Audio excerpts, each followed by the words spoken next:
नाही, खरं तर देवेंद्र फडणवीस असून देत किंवा उपमुख्यमंत्री असून देत, प्रदेश अध्यक्ष असून देत, यांच्या कालच्या नगरपालिकेच्या निवडणुकीमध्ये सुद्धा सभा झाल्या होत्या. नगरपालिकेच्या निवडणुकीमध्ये काय आश्वासन दिले, त्यातले किती आश्वासन पूर्ण झाली? आज उद्या ह्या जिल्हा परिषदेच्या स्थानिक स्वराज्य संस्थेच्या निवडणुका आहेत, स्थानिक कार्यकर्ते लढत आहेत आणि भारतीय जनता पार्टी ह्या स्थानिक निवडणुकीमध्ये सुद्धा ज्या पद्धतीने पैशाचा वापर करतो, या सभेसाठी वापर केला जातोय, त्यामुळे विरोधकांची किंवा आपल्या विरोधात जे वातावरण आहे ते त्यांना माहिती आहे आणि त्यासाठी हे वातावरण, विरोधातलं वातावरण शांत करण्यासाठी या सभा घेत आहेत, पैशाचं वाटप करतायत. आणि पण हे किती गेलं तर निश्चितपणे सत्ताधाऱ्यांबरोबर लोकांचा रोष आहे, तो निवडणुकीद्वारे दिसून येईल.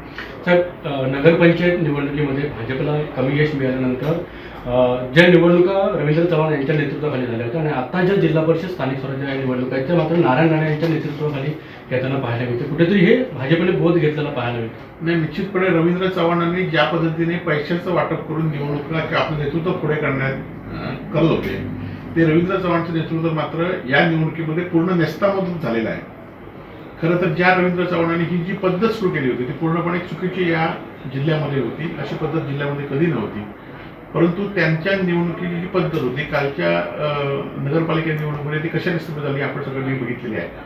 आणि आता खरं तर भारतीय जनता पार्टीमध्ये आता भाजप किंवा महायुती असं नाही आहे, तर आमची लढाई ही राणे समर्थकांविरुद्ध आहे. नगरपालिका निवडणुकीमध्ये पैशांचं मोठ्या प्रमाणात वाटप झाल्याचा आरोप झाला होता आणि रवींद्र चव्हाण यांच्या मार्फत हे पैसे आल्याचा आरोप शिवसेनेचे आमदार निलेश राणे यांनी केला होता.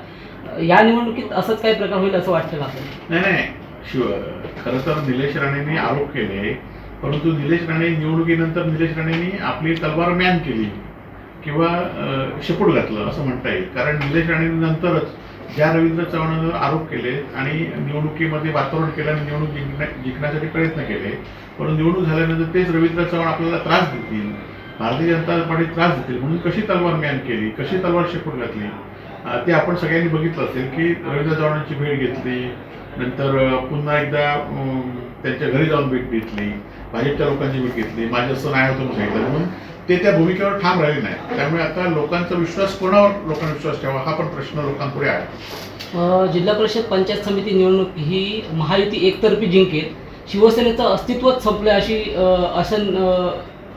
महायुतीच्या नेत्यांकडून सांगण्यात येत. कसं काय? खरं तर शिवसेनेचं अस्तित्व संपलं असं म्हणणार आहे. आम्ही आता जिल्हा परिषदच्या 50 जागा मी लढवतोय. त्यातल्या काही जागा कणकवली मतदारसंघामधल्या जागा काही बिनविरोध झाल्या. कुडाळ मालवणमध्ये आमच्याकडे 45 जागा आहेत. ते 45 जागावर आम्ही शिवसेना उद्धव बाळासाहेब ठाकरे एक जुलाने एक ताकदीने निवडणूक लढवतोय आम्ही. आणि त्यामुळे आज खरं तर शिवसेनेचं अस्तित्व संपणार म्हणणार नाही. मुख्यमंत्र्यांना का आणावं लागतं? आज तुम्हाला सगळ्यांना एकत्र का फिरावं लागतंय?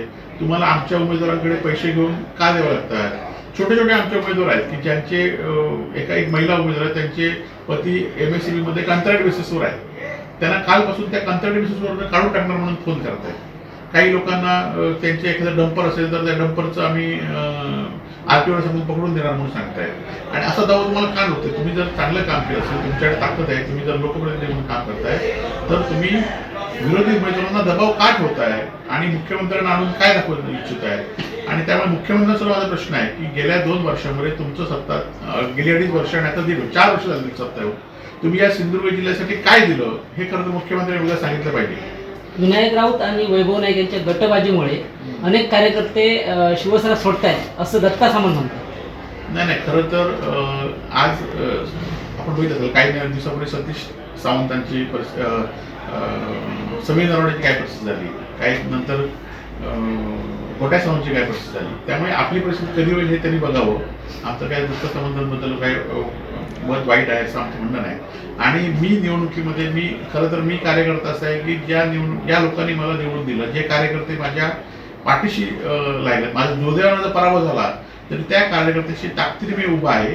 कालच्या नगरपालिका निवडणुकीमध्ये दिसलं आणि आता सुद्धा जिल्हा परिषद पंचायत समितीमध्ये माझी एक जबाबदारी म्हणून त्या लोकांच्या पाठीशी उभा आहे आणि उभा राहणार आहे. युबीडी सेनेकडे सक्षम उमेदवार नाहीत, त्याच्यामुळेच त्यांना जबरदस्तीने उमेदवारी दिली जाते असं निलेश राणे. नाही, आता खरं तर सक्षम उमेदवार नसतील तर तुम्ही त्यांच्याकडे कशाला जाताय? 2-4 उमेदवारांना पाठी घेतलं तुम्ही, परंतु इतर उमेदवार सक्षम आहेत, परंतु सक्षम उमेदवार असल्यामुळे तुम्हाला भीती असल्यामुळे तुम्हाला पाठी जावं लागतं. 15 उमेदवारांनी अर्ज मागितलेले आहेत कालपर्यंत आणि त्याच्यामुळे आपण जे आहात म्हणजे आपण इथले आपल्या पक्षाचे ज्येष्ठ नेते आहात किंवा विनायक राऊत असतील, आपण आपल्या उमेदवारांची मनधरणी करताना पाहायला मिळत नाही. काय नेमकं याच्या मागचं कारण? नाही 150 उमेदवार एकूण उभे या मतदारसंघ या जिल्ह्यामध्ये आहेत. खरं तर एक जबाबदारी होती की इथले जिल्हा प्रमुख होते, इथले विधानसभा संपर्क होते, तिकडे जिल्हा प्रमुख वेगळे होते. आता त्या जिल्हा प्रमुखांनी ती जबाबदारी त्यांनी घेतली पाहिजे होती, परंतु ते सुद्धा निवडणुकीत अडकल्यामुळे ती जबाबदारी त्यांनी घेऊ शकत नाही. परंतु माझी जबाबदारी या जिल्ह्यात जे शिवसैनिक काम करतात त्यांच्या पाठीशी राहण्याची आहे. आता मी माझ्या मतदारसंघामध्ये पूर्ण माझे उमेदवार उभे केले, त्यांच्या प्रचारात माझं सुरू आहे. परंतु जे उमेदवार असतील खरं तर मनधरणीपेक्षा लोकांना आमिष कशी देतात हे आपल्या स्वर्गात हे ओपन सिक्रेट झालेलं आहे. 25-25 लाख उमेदवार काय असंच मागे घेतो काय, मग तरी भरला असेल कशाला. त्यांना ओपन सिक्रेट झालेलं आहे की ज्या लोकांना नसलेले आमिष असतात, जसं याप्रमाणे मतदारांना पैसे वाटतात. आता नवीन ट्रेंड संपूर्ण महाराष्ट्रामध्ये भारतीय जनता पार्टीने आणि शिंदे गटाने आणला आहे की उमेदवारांनाच पैसे द्यायचे आणि मागे घ्यायचं. परंतु असं असून सुद्धा खरं निष्ठा आज 150 मधले 15 उमेदवार जरी मागे घेतले तरी 135 लोक निष्ठाने उभे आहेत आणि त्यांच्यासाठी आम्ही लढतोय. लोकांनी आम्हाला साथ द्यावी. निकाला दिवशीचं चित्र महाविकास आघाडीचं कसं असेल? नाही, निकालाच्या दिवशी आता लोकांच्या हातात आहे ना. निकालाच्या दिवशी चित्र आज कसं साहेब, सिंधुदुर्ग जिल्ह्यात महायुती झाली आहे, मात्र महाविकास आघाडीबद्दल अजूनही संभ्रम आहे का? कुठेही जाहीर झालं नाही की आपण आम्ही आता माझ्या मतदारसंघामध्ये कुडाळमध्ये आम्ही शिवसेना उद्धव बाळासाहेब ठाकरे म्हणून लढतोय. एकटे लढताय. कणकवली बाकी इतर ठिकाणी ज्या ठिकाणी असेल त्या ठिकाणी तिथले जिल्हाप्रमुख निर्णय घेत आहेत आणि आज चित्र स्पष्ट होतं. पालिका निवडणुकीमध्ये ठाकरे शिवसेनेच्या बड्या नेत्यांनी पाठ फिरवली होती प्रचाराकडे. यावेळेला जिल्हा परिषद निवडणुकीत बडे नेते कोणी प्रचारासाठी येणार आहेत का? नाही, आता ह्या शिवसेनेचे नेते आता ह्या कोकणातील अरविंद सावंत आहेत, विनायक राऊत आहेत, भास्कर जाधव आहेत, हे कोकणातील नेते आहेत. तर त्यांनी आता प्रचाराची पुढची दिशा ठरवावी.